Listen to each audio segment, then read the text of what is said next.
Hello guys, नमस्ते, इस्लाम, सत श्री अकाल, जय श्री राम। कैसे हैं आप लोग? आशा करता हूँ हम जहाँ भी होंगे सुरक्षित होंगे, खुशहाल होंगे। हाँ जी, तो फिर से मैं वीडियो सुबह सुबह बना रहा हूँ। और ये जो टाइम होता है ना, जब मैं योगा करके आता हूँ और फिर ये वीडियो बनाता हूँ, ये वो टाइम होता है जो फ्रेशनेस जो होती है ना, चाहे आपके अंदर हो चाहे बाहर मौसम में हो, इस टाइम अगर कुछ बोलेंगे आप तो मैं समझता हूँ कि दिल से बात निकलती है। और वाकई में तो पहली खुशखबरी तो ये है कि जो ब्लूम्सबेरी इंडिया ने जो सपना देखा था कि पहले तो हम बुक लॉन्च करेंगे, जो श्रीमती एडवोकेट श्रीमती मोनिका अरोड़ा जी द्वारा लिखी गई है दिल्ली राइट्स के ऊपर। इन्होंने पहले कहा कि हम करेंगे, लेकिन बाद में मना कर दिया। कुछ यहाँ के लिबरंडू लोग कह रहे थे कि इसको बुक को लॉन्च ही नहीं करना चाहिए, जो है पब्लिकेशन को इसको मिलनी नहीं चाहिए। तो उनके सपने चूर चूर हो गए। ब्लूम्सबेरी इंडिया ने पहले हाँ किया, बाद में मना कर दिया। अब जो है वो बुक लॉन्च हो रही है। गरुड़ा पब्लिकेशन जो है उसको लॉन्च कर रहा है, और यही गरुड़ा पब्लिकेशन है जिसने पहले भी विवेक अग्निहोत्री जी की बुक, जिसमें अर्बन नक्सलाइट की सच्चाई दिखाई गई थी, उसको जो है लॉन्च किया था। और ये जो ब्लूम्सबेरी इंडिया है, इसने जो बुक लॉन्च करी थी अर्बन नक्सलाइट्स के, उनके सपोर्ट में थी। तो कहना मतलब यह है कि एक पब्लिकेशन है जो हिंदुस्तान के अगेंस्ट वाली बुक्स जो है पब्लिक जो है वो लॉन्च करती है, उनको पब्लिकेशन देती है, और एक गरुड़ा पब्लिकेशन है जो सिर्फ देश के साथ खड़ी है। तो ये लोग चाहते थे कि बुक ना लॉन्च हो, इनके सपने चूर चूर हो गए। दूसरी बात, मैं वीडियो पे आता हूँ तो आग मची पड़ी है, आग ट्विटर पे आग मची पड़ी है मेरे भाइयों, जब से कंगना रनौत, माफ़ कीजिएगा, बायकॉट #बायकॉट कंगना रनौत को ट्रेंडिंग पर लाया गया है। कंगना रनौत का बायकॉट वाला हैशटैग जो है वो ट्रेंडिंग पर है कि कंगना रनौत को बायकॉट करो। क्यों करो? क्योंकि उन्होंने ये ट्वीट किया। जरा ये ट्वीट पढ़िए आप लोग। इस ट्वीट में क्या आपको ऐसी बात लगती है, जरा पढ़िए ध्यान से, जो ऐसा लगता है कि उसमें इनको बवाल है अपने पे। उसके बाद इन्होंने एक रिप्लाई भी किया था ट्वीट का। उस ट्वीट में भी ऐसा कुछ नहीं था, लेकिन जो मेन जो लाइन है जो जिस पे बवाल हुआ है, वो फर्स्ट लाइन है इस ट्वीट की।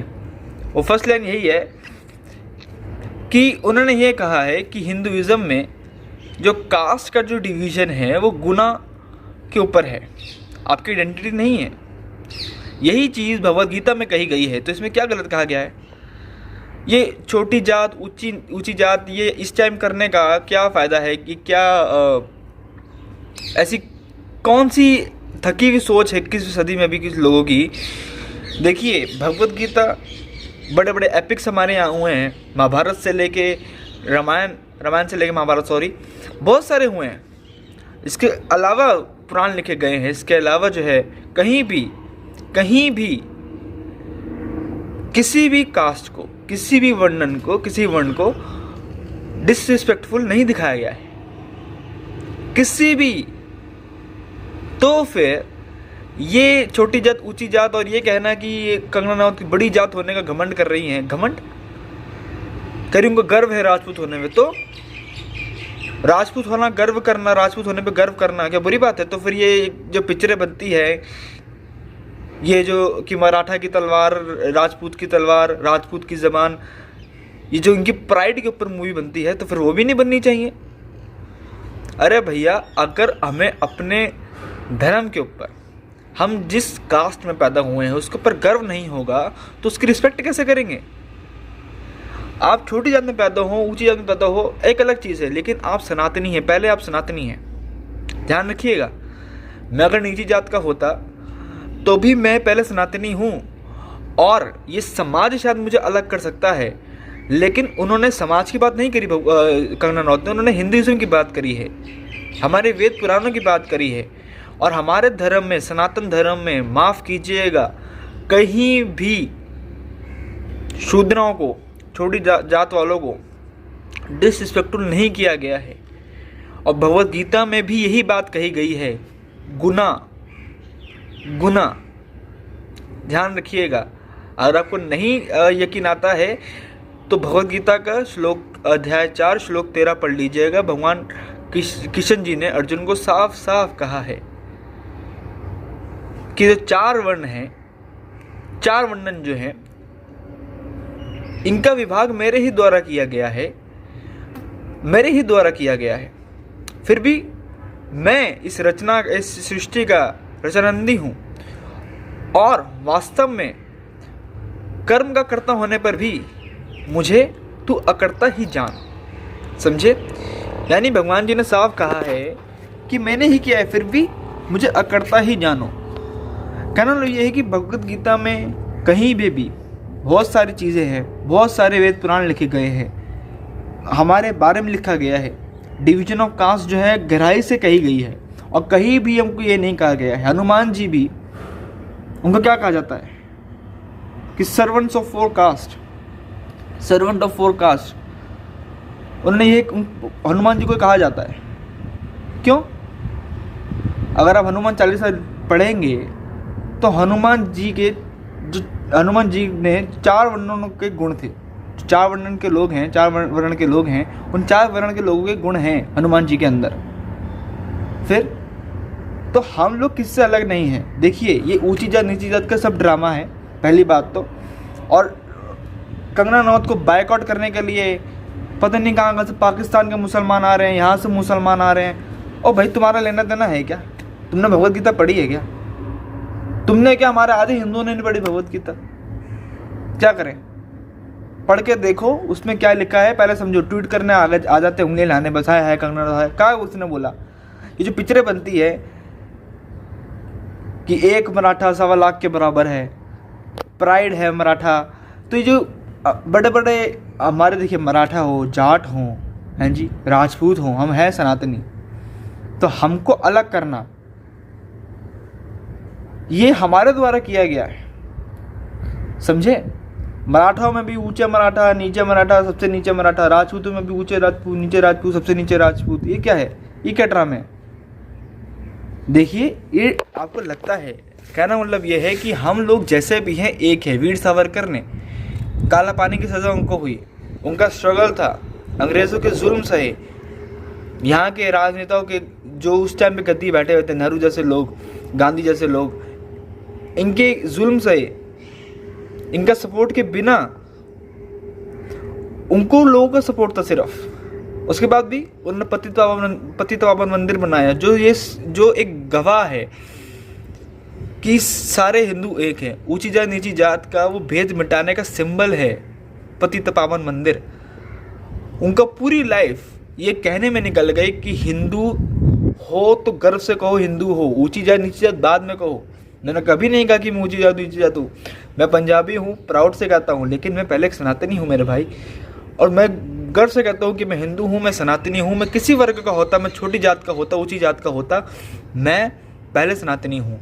कुछ लोग कह रहे हैं कि ये अत्याचार हो रहा है लोगों के साथ, नीची जात के ऊंची जात के साथ। और कंगना रनौत का मेन था कि वो नौकरियों के ऊपर, कि ऊंची जात के लोगों को नौकरियां नहीं मिलती, जनरल कैटेगरी नौकरी नहीं मिलती, वो नहीं मिलती। वो उनका अपना पॉइंट ऑफ व्यू है। कास्ट रिजर्वेशन के ऊपर तो मैं ही बोल चुका हूँ। कास्ट रिजर्वेशन के ऊपर तो मैंने बोला है कि कास्ट रिजर्वेशन इस देश को ऐसा खोखला करेगा कि देश कभी भी अपने 4 पैरों पर खड़ा नहीं हो पाएगा। जो 4 स्तंभ होते हैं, वो एक स्तंभ हमेशा हमारा लैक करेगा, वो है एजुकेशन। क्योंकि एजुकेशन का डिवीजन ही इस तरीके से हुआ है, क्योंकि बिल गेट्स ने भी ये कहा था कि you give job to reserve people, I give job, और you give job to reserve Indians, I give job to deserve Indians. तो यही बिल गेट्स ने बात कही थी। देखिए, आपने पिछले साल यूपी में सुना होगा, ये सुनने वाली बात है, एक लड़की, उसको नौकरी मिल गई। क्यों? क्योंकि वो छोटी जात की थी। उसके माँ बाप आईएएस ऑफिसर थे, और आईएएस ऑफिसर थे या किसी सरकारी नौकरी में थे। करना लेता, कोई पैसे की कमी नहीं, कोई कुछ नहीं। एक आदमी जो झुग्गी में रह रहा है, गरीब है, 2 वक्त की रोटी भी आराम से है, उसके लड़के ने इतनी मेहनत करी थी, उसको एडमिशन नहीं मिला। क्यों? क्योंकि वो जनरल कैटेगरी का था। अब मैं जनरल कैटेगरी पे या एसटी में नहीं आ रहा हूँ मेरे भाई। कहने वाला मेरा सिंपल सा मकसद मेरा ये है कि आप लोग समझिए कि अगर हम 21वीं सदी की बात करते हैं, मैच्योर होने की बात करते हैं जी, इक्विटी की बात करते हैं, उसके बावजूद हम ये SC बात कर रहे हैं, तो शर्म की बात है। आरक्षण होना चाहिए व्यक्तिगत तौर पे, कौन बंदा अफोर्ड कर सकता है एजुकेशन या नहीं कर सकता है, उसके ऊपर होने चाहिए। SC ST या जनरल कैटेगरी कोई सिंबल नहीं है। मैं जनरल कैटेगरी का हूँ तो मैं अमीर होना मेरा कोई सिंबल नहीं है। कोई SC ST कास्ट का है तो गरीब होना उसका कोई सिंबल नहीं है। तो अमीरी गरीबी के ऊपर एडमिशन मिलना चाहिए, ना कि SC ST और SC और ST या जनरल कैटेगरी या OBC के ऊपर। ये कौन सा सिस्टम है? अगर 21वीं सदी के ऊपर भी हम जातिवाद के ऊपर ही एजुकेशन दे रहे हैं तो शर्म की बात है। अगर कोई SC ST बंदा कोई है, उसको एडमिशन नहीं मिल रहा है, हम उसको आज के टाइम में भी ऐसा कानून नहीं दे पाए हैं कि बिना रिजर्वेशन के एडमिशन ले सके। हाँ, और फिर हमने क्या पढ़ा है? अगर आज भी हम जातिवाद की बात कर रहे हैं तो उठा के फेंक दो ये किताबें, उठा के फेंक दो, इस जला देना चाहिए एजुकेशन सिस्टम को, उठा देना चाहिए पूरी UPSC कोर्स के पूरे सिलेबस को जला देना चाहिए, क्योंकि हम अभी भी SC से बाहर नहीं निकले हैं। अभी भी जनरल कैटेगरी वाले, अगर कोई गरीब है उसको जनरल कैटेगरी होने की वजह से नौकरी नहीं मिल रही है, तो माफ़ कीजिएगा, इस देश बड़ा संकट में है, क्योंकि सिर्फ रिजर्व्ड को जॉब्स मिल रही हैं। डिज़र्व होने चाहिए। डिज़र्व चाहे SC ST का हो, चाहे जनरल का हो, चाहे किसी का भी हो। जो रिजर्व्ड है, चाहे वो किसी भी कैटेगरी का हो, लेकिन अगर वो रिजर्व्ड है, उसको जॉब मिल रही है सिर्फ रिजर्वेशन के उसके ऊपर, उसकी मेहनत के ऊपर नहीं, उसकी लगन के ऊपर नहीं, तो इस देश कभी आगे नहीं बढ़ सकता। क्योंकि ऐसे ही लोग कभी आगे जाके जो है सरकारी ऑफिसर बनते हैं, इनके हाथ में सरकार आती है और फिर इस देश का बंटाधार हो जाता है। और ये कहना कि छोटी जात वालों को हमने कभी एक्सपेक्ट नहीं किया क्या? ये ऊंची जात नीची जात का भेद मत मिटाओ मेरे भाइयों। मेरे साथ बहुत लोग हैं इंस्टाग्राम पे भी जो कहते हैं कि भाइयों हम भी छोटी जात के हैं, लेकिन हमने कभी हिंदुओं के खिलाफ नहीं बोला। यही बात सावरकर कह के मर गए, वीर सावरकर कह के मर गए कि हिंदू हो, और ऊंची जात वालों को उन्होंने ऐसी क्लास लगाई थी कि नीची जात वालों को तो तुम अपने आप से अलग करते हो, यही किस दिन किसी और धर्म में चले जाएंगे, किसी और मज़हब को अपना लेंगे और फिर तुम्हारे ही अगेंस्ट होंगे। यही कहते हैं हम। हिंदुओं को बांटने का सबसे मेन वजह ये, क्योंकि हमारे पास चामुंडन है, हमारा विभाग किया गया है। हमें यह है कि हमसे एक दूसरे से अलग नहीं किया गया है, हमें 4 कैटेगरीज में डिवाइड किया गया है, ठीक है।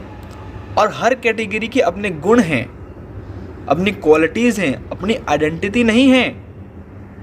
भगवद गीता में सनातन धर्म को ही माना गया है, और सनातन धर्म सबसे ये है कि शत्रुओं का सनातन धर्म अलग है, नहीं, उनके कर्म अलग हो सकते हैं, लेकिन धर्म एक ही है।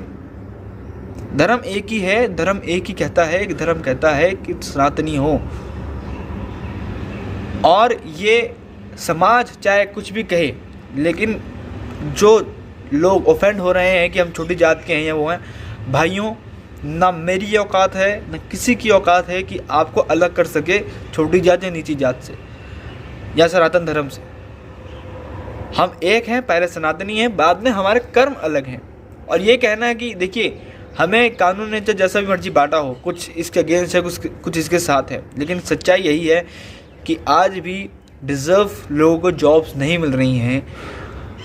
और रिजर्वेशन, कास्ट रिजर्वेशन तो लिखा ही 10 साल के लिए गया था और उसको हटा देना चाहिए था, लेकिन आज तक नहीं हटाया गया। यार मतलब क्या है कि 10 साल में भी हम जो SC ST के लोग हैं उनको ये माने विश्वास नहीं दिला पाए हैं कि हम लोग जो हैं एक हैं, और अभी भी आपको बिना रिजर्वेशन का एडमिशन मिलेगा आपकी मेहनत पर।